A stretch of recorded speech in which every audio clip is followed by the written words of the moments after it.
Weakness isn't a disease, it's a choice. Every time you let fear win, every time you take the easy road, you're voting against yourself. Stop hiding behind excuses. Reject weakness, or it will own you forever. Weakness isn't always obvious. People think it's just being lazy or quitting halfway through a task. But no, weakness is much more dangerous than that. It's sneaky. It hides behind illogical excuses. It dresses itself up as comfort. It disguises itself as I deserve a break, or I'm too tired today. It's that little voice that tells you you've already done enough, that you're not ready yet, that the world is unfair, so there's no point in trying. And I'm telling you, that voice is the greatest enemy you will ever face. I know, because I fought that voice every single day of my life. People see the money, the cars, the lifestyle now, but they didn't see the years where I had nothing. I've been broke. I've been in freezing apartments where I had to wear my jacket to sleep because I couldn't pay the heating bill. I've been hungry. Not the skip lunch because you're busy hungry. The kind where your stomach hurts and you've got 2 pounds left to your name and no idea where your next meal is coming from. And you know what weakness tried to tell me back then? You just accept it. Life's unfair. It's not your fault. That's how weakness works. It tries to convince you that you're powerless so it can stay in control. When I was training for my first real fight, I didn't have the luxury of weakness. The gym was freezing. My gloves were old and worn out, and half the time I was sparring with guys who were faster, stronger, and better than me. My ribs were bruised, my knuckles were raw, my body was screaming at me to quit. Weakness would whisper, "Skip training today, you deserve rest." But I knew the truth. Weakness doesn't care about rest. It cares about stopping your progress. And once you give it that first yes, it owns you. I could have listened to it.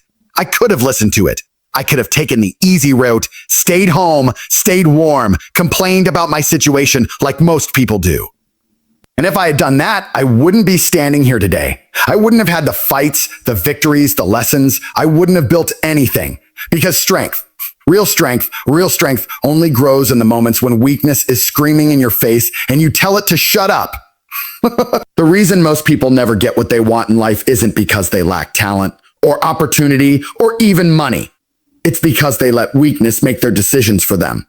They negotiate with it. They allow it to set the terms. So you think you're in control, but the moment you say, "I'll do it tomorrow," weakness just won. The moment you justify why you can't start, it's over. Weakness doesn't need to beat you in one blow. It wins one compromise at a time. And here's the thing. Weakness will always feel like the safe option. It's comfortable. It's warm. It's the voice that tells you not to take risks because you might fail. But I learned early that comfort is a slow death. The longer you stay there, the harder it becomes to leave. I saw this when I was working jobs I hated just to keep myself afloat. Every day I was surrounded by people who had given up years ago. They didn't even know it anymore.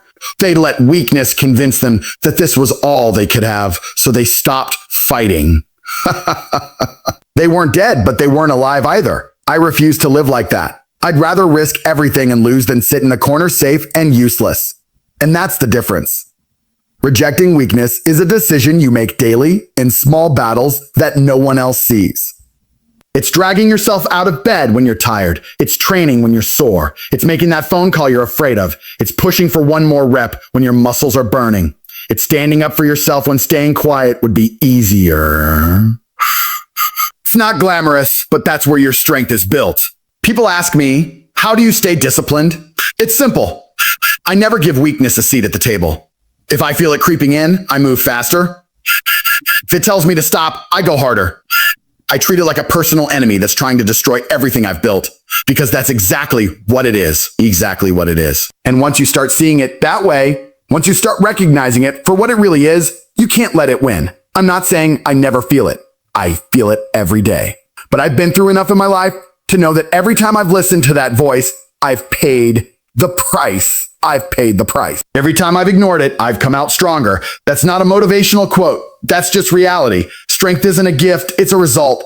And the result only comes when you choose it over weakness, no matter how hard it is, no matter how much it hurts, no matter how unfair it feels. Weakness will try to sell you the idea that you're a victim. It will tell you life has been too hard, that you deserve sympathy, that someone else should come save you. But no one is coming. No one's going to fight. No one's going to fight your battles for you. And the sooner you accept that, the sooner you can start winning. So look at your life right now and be brutally honest. Where have you let weakness in? Where have you allowed excuses to grow? Where have you chosen comfort over progress and then rip it out? Replace it with action, discipline, and commitment. That's how you win. That's how you become untouchable. That's how you make sure weakness never gets the final word. Comfort zones are prisons with invisible walls. You don't see the bars, you don't feel the chains, but they're there holding you exactly where you are while convincing you that you're free. The problem with comfort is that it feels good. It's warm. It's safe. It doesn't challenge you. And that's why it's deadly. Deadly, because nothing grows in comfort. And so somehow you think you're avoiding pain, but what you're really avoiding is progress. I've had plenty of moments in my life where I could have chosen comfort. In fact, before I learned the truth, I used to cling to it like everyone else. There were days I wanted to stay in bed because it was warm and outside was cold and miserable. There were nights I wanted to skip training because I was tired, sore, and already good enough to beat most guys. Comfort tells you, you've done enough. You've earned a break. You've earned a break. And if you listen to that voice long enough, you'll stay exactly where you are forever. I remember when I was broke, living in a small, rundown apartment. The kind of place where the walls are paper thin and you can hear every conversation your neighbors are having. I could have chosen comfort then, got a safe little job, collected a safe little paycheck, and convinced myself that's all life had to offer. But every time I thought about staying in that place, something inside me burned. Mokerned. I knew that if I didn't push, if I didn't do something uncomfortable, I'd be trapped there for the rest of my life. And I wasn't going to accept that. When I started fighting professionally, every single training session was a war against my comfort zone. The human body doesn't want to be hit, doesn't want to be exhausted, doesn't want to be pushed to its limit.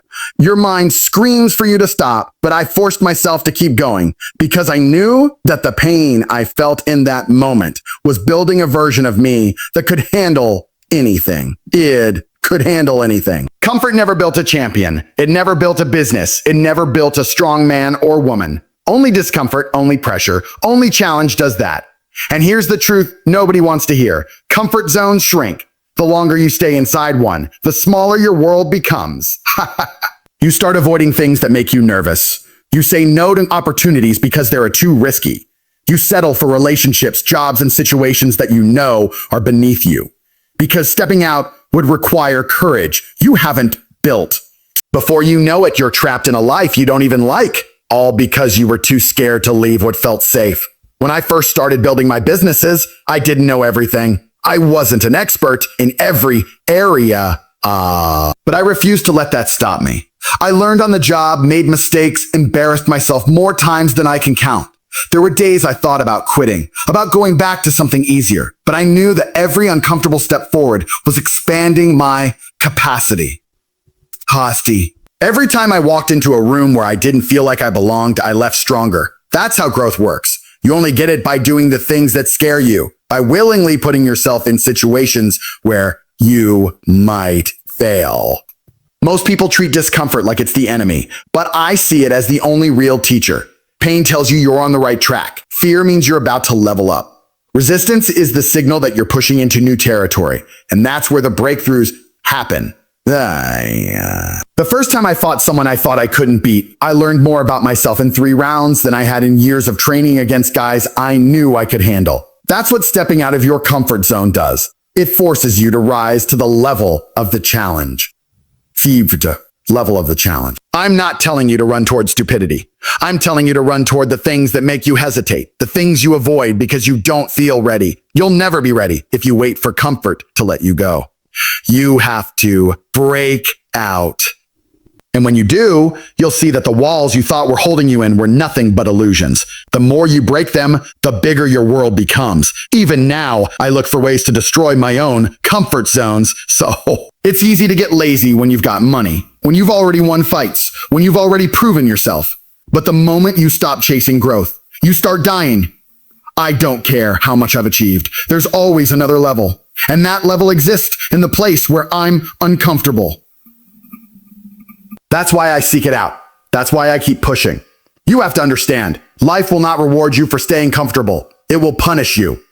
Slowly, quietly, without you even noticing. It will take away your ambition, your hunger, your edge. One day you'll wake up and realize you're too far gone to fight for more. That's the price of comfort, and it's not worth it. So if you want more, you've got to earn it. And earning it means walking into the fire. It means saying yes to the thing that scares you. It means embracing the risk that makes your stomach turn, because the discomfort you feel now is temporary, but the strength and growth you gain from it will last a lifetime. Comfort is where dreams go to die. Discomfort is where warriors are made. Step out or get left behind. Motivation is a liar. It comes and goes like the weather. One day it's there and you feel unstoppable. The next day you wake up tired, unbothered, and it's nowhere to be found. If you build your life on motivation, you're finished before you even start. I've seen so many people waiting to feel ready before they take action, and that's why they never move. They treat motivation like it's fuel. But the truth is, discipline is the only real engine that keeps you moving forward when everything in you wants to stop. When I was broke and trying to climb out, there were days I didn't want to get up. I wasn't motivated to train. I wasn't motivated to work. I wasn't motivated to do anything. Some mornings, the only thing I had was the memory of what I refused to go back to. I didn't want to wake up another year older in the same apartment with the same problems, broke and invisible. And that thought alone wasn't motivating. It was a fact. That's where discipline came in. Discipline is doing it, whether you feel like it or not. Discipline doesn't care about your mood, and that's why it works. When I was training for championship fights, motivation lasted about the first 10 minutes of a brutal session. After that, it was discipline that kept me in the ring. Your body is aching. Your lungs are burning. You're dripping with sweat, and you've still got rounds to go. Motivation can't survive in that environment. It's fragile. Discipline is the part of you that says, I don't care how I feel. I'm finishing this. Without that, I would have lost. I would have quit halfway through like every other guy who wanted to be a fighter, but didn't have the guts to stick it out. People think discipline is some kind of personality trait you're either born with or not. Discipline is a muscle, and you build it by doing the hard thing every day. At first, it's uncomfortable. Your mind fights you. It gives you excuses. It tells you you'll start tomorrow. But if you shut that voice down enough times, discipline starts to become who you are. It becomes your default. And that's when you become dangerous, when action is automatic. I remember starting my first real business. I had no clue what I was doing. I made mistake after mistake. There were nights I was working until 3 a.m, barely sleeping and waking up early to do it all again. I wasn't motivated for any of that. I was exhausted, but I knew the result I wanted, and discipline was the only way to get there. And here's the truth. Most people fail in business not because they don't have the skills, but because they can't be consistent without a reward right in front of them. They want instant gratification. If they don't see results in a week, they're done. Discipline is the opposite. Discipline says, I'll keep going until I win, no matter how long it takes. Motivation will have you chasing excitement. Discipline will have you chasing results. There's a big difference. Excitement fades. The grind doesn't. That's why I never care about how motivated someone is when they start. I want to see how they perform when they're tired, when it's raining, when they're sore, when no one's watching. That's when discipline shows up. And that's the part most people never reach because they're addicted to feeling good before they act. Even now, with everything I've achieved, I don't rely on motivation. You think I wake up every day and I'm excited to do everything on my list? No. But I do it anyway, because I've trained myself to obey the plan, not my feelings. If you only work when you feel good, you'll never get anywhere. You'll have more bad days than good days. That's reality. The only people who win in life are the ones who keep moving on the bad days. And here's something most people don't realize. Discipline eventually creates motivation.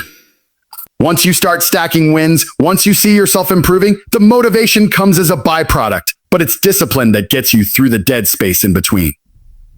Discipline is showing up to the gym when your muscles are still sore from yesterday. Discipline is making the call you don't want to make. Discipline is sticking to the diet when no one would know if you cheated. It's the small, boring, unglamorous decisions that nobody celebrates, but they're the reason you win in the end. When I look back at my life, every big leap forward came from a long stretch of consistent, disciplined work that felt invisible at the time. Whether it was training, building businesses, or reshaping my mindset, it was never the days I felt inspired that changed my life. It was the days I felt nothing and did it anyway. That's where real power is. And you can keep waiting for the perfect mood, the perfect timing, the perfect wave of motivation to hit you. But while you're waiting, someone with discipline is out there working, and they're going to take everything you thought was yours. Discipline over motivation. Always. Always. Accountability is brutal because it forces you to face the truth about yourself. Most people don't want that. They want to believe their failures are because of someone else, or bad luck, or circumstances they couldn't control. It's easier to blame the economy, your boss, your parents, the government, or the weather than it is to admit you made bad decisions, wasted time, or didn't put in enough effort. But here's the reality. Until you take full responsibility for everything in your life, nothing will change. I had every opportunity to point fingers in my life. When I was broke, when I was struggling, when I was fighting and not getting paid enough to cover rent, I could have said it was unfair. I could have blamed the promoters, the system, the lack of opportunities. And maybe some of that would have been true. But blaming it wouldn't have put money in my pocket, and it wouldn't have made me stronger. The second I realized that, I stopped looking at anyone else and started asking, what can I do about it right now? That's accountability. When I was younger, there were fights I lost, not because my opponent was better, but because I hadn't prepared properly. For instance, I could have convinced myself it was bad luck, that the judges were biased, that I slipped in the ring, and some fighters do that. But deep down, I knew the truth. I didn't train hard enough. I didn't focus enough. I didn't take it seriously enough. I can take it seriously enough. That's not an easy thing to admit, but once you admit it, you can fix it. If you lie to yourself, you can't improve. I remember running my first few business ventures and making stupid mistakes that cost me money. Deals fell through. Partnerships failed. Opportunities slipped away. I could have blamed my business partners. I could have blamed the market. I could have said I was unlucky. But none of that changes the fact that I made choices that didn't work out. The second I started saying, that's my fault, everything changed. Not because I suddenly became perfect, but because I started learning from my mistakes instead of pretending they weren't mine. The truth is, people run from accountability because it hurts. It strips away all the comforting lies. It means looking at the gap between where you are and where you want to be, and admitting that gap exists because of you. But that pain is useful. That sting you feel when you take the blame is the exact thing that pushes you to do better next time. If you numb yourself to it by making excuses, you'll never improve. There was a time I was sleeping on a mattress on the floor, staring at the ceiling, broke and frustrated. I remember thinking, this is my fault. It wasn't self-pity. It was clarity. I had made decisions that led me there. I had spent time on the wrong things, chased the wrong goals, ignored opportunities, and failed to act when I should have. That moment hurt, but it also set me free, because if my actions had created this mess, then my actions could get me out of it. Most people don't want that kind of power, because with power comes responsibility. If you admit that your life is in your hands, you lose the ability to hide behind excuses. You can't say, I can't anymore. You have to say, I won't. And that's a much harder thing to live with. But once you accept it, you stop waiting for anyone else to fix your life. You stop waiting for luck or for someone to rescue you. You become the only person you rely on. When I took that approach, my progress became unstoppable. I stopped wasting energy being bitter about unfairness. Life is unfair, so what? I can either complain about it or win anyway. And I've learned that the people who spend the most time complaining are usually the ones doing the least to fix their own situation. If you want change, you have to stop defending your weaknesses with excuses and start attacking them with action. Holding yourself accountable isn't just about admitting mistakes. It's also about holding yourself to a standard, even when you're doing well. Success can make you lazy if you start thinking you've made it. I've seen it happen to fighters who win a few matches and stop training as hard. I've seen it happen to business owners who hit their first 6 figures and think they can relax. The truth is, if you hold yourself to a higher standard than anyone else would, you'll never get complacent. You'll keep improving long after everyone else has stopped. Even now, with everything I've built, I still ask myself daily, where am I falling short? Where am I making excuses? Because the moment you stop asking those questions, you start slipping. Accountability isn't a one-time thing. It's a lifestyle. It's looking in the mirror every day and telling yourself the truth, even when it hurts, especially when it hurts. If you can master that, nothing can stop you. Because the person who takes full responsibility for their life has full control over their life. And once you have that control, excuses become irrelevant. Own everything. Always doubt weakness, loves hesitation. The longer you wait, the louder it gets. Every second you spend thinking about doing something instead of doing it gives fear and doubt the time they need to take over. I've seen people talk themselves out of opportunities that could have changed their lives simply because they hesitated. They told themselves they'd start next week or wait for the right time, and years later, they were still in the same place, still waiting. The truth is, there is no perfect time. The perfect time is the moment you think about it. That's when you act. When I was starting out, I didn't have the luxury of overthinking. I was broke. I was hungry. My bills didn't care if I was tired or unsure. If I had an idea, I moved on it immediately, even if I didn't feel ready, because I knew waiting would only make it harder. I remember getting a call about a fight with barely any notice. I could have said no. I could have asked for more time to prepare, but I said yes on the spot. Was I fully ready? No, but I understood that saying yes first forces you to figure it out later, and that's where you grow. I trained like a maniac. I walked into that ring, and I won. That victory taught me something I never forgot. Action beats hesitation every single time. People love to believe that thinking about something counts as progress. They sit there making plans, running through scenarios, researching, telling themselves they're getting ready. But in reality, they're just delaying.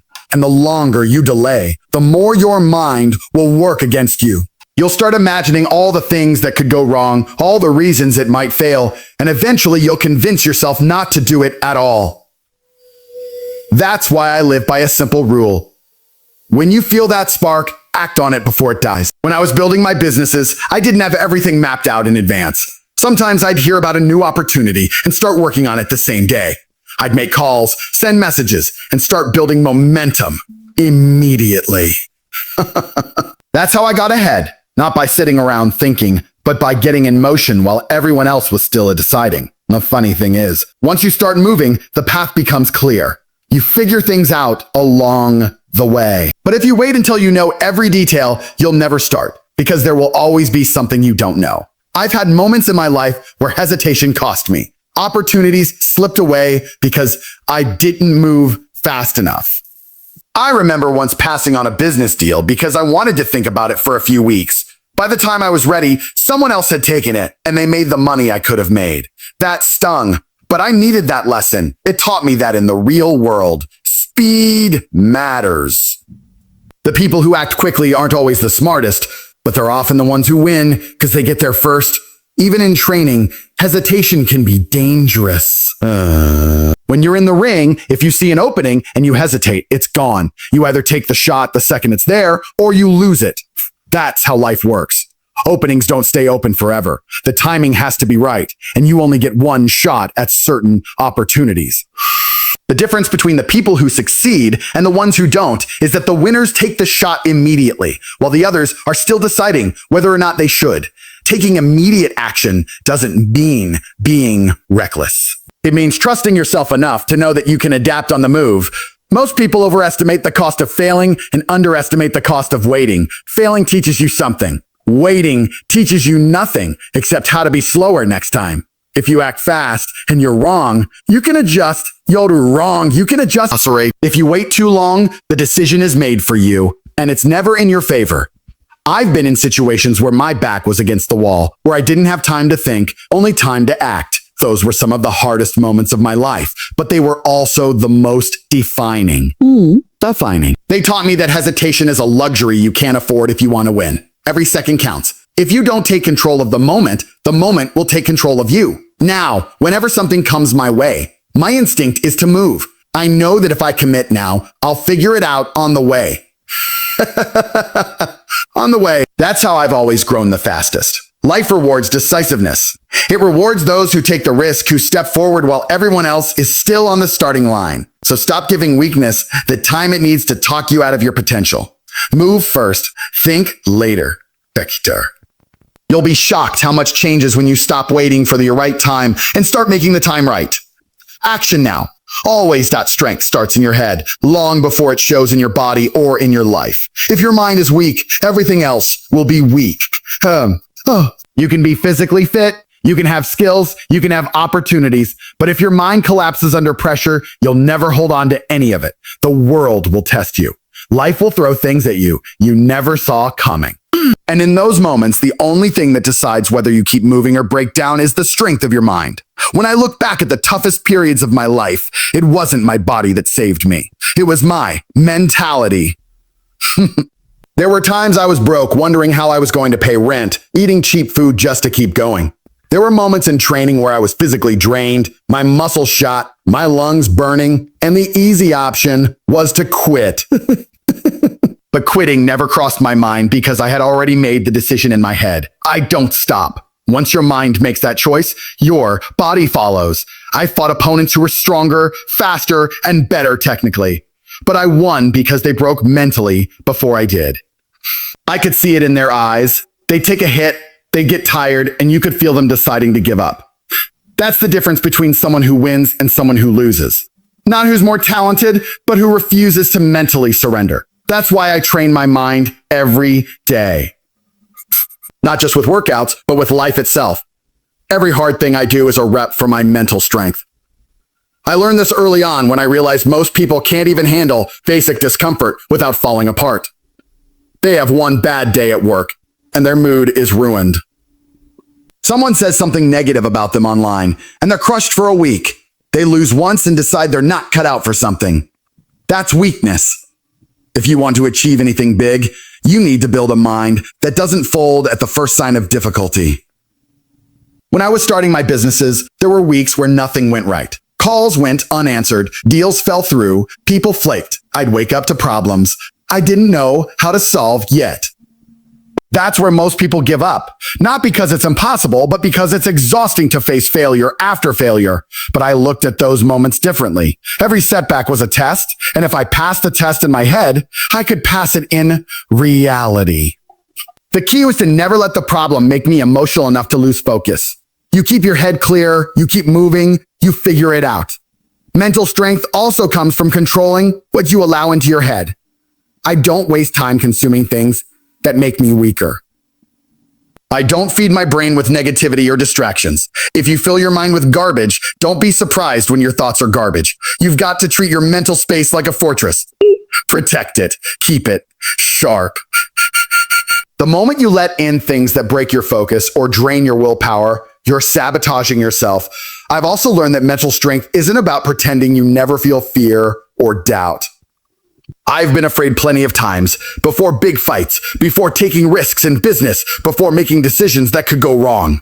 But fear is just a feeling. It doesn't control me unless I let it. Mental strength is doing what you have to do when the fear is there. It's taking action despite the discomfort. It's looking at uncertainty and saying, I'll handle it. Even my own training partners thought I had no chance. I could have let that get in my head, but I made the decision that no matter what anyone said, I was going to fight my fight.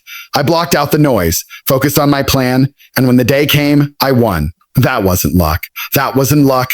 That was mental control. Yeah! Life will always be unpredictable. You can't control the world, but you can control how you respond to it. And that's where real power comes from. Knowing that no matter what happens, you'll handle it. You'll adapt. You'll push through.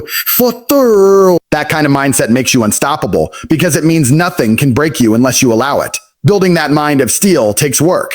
It's built in the moments where you want to stop, but keep going. It's built when you face rejection and keep knocking on doors. So, it's built when you're tired, discouraged, and surrounded by doubt, but you refuse to quit. Every time you do that, you reinforce a mental wall that nothing can knock down. And once you have that, life changes. Problems stop feeling like threats and start feeling like challenges you're ready to beat. You stop fearing hard times because you know you've got the mental endurance to outlast them. You stop being thrown off by criticism because you know who you are and what you stand for. Train your mind harder than you train anything else. A strong body without a strong mind is just decoration, but a strong mind can carry a weak body to victory. And when both are strong, nothing can touch you. Become unbreakable. So harden your mind, kill your excuses, and remember, the world doesn't care how you feel. It only respects results.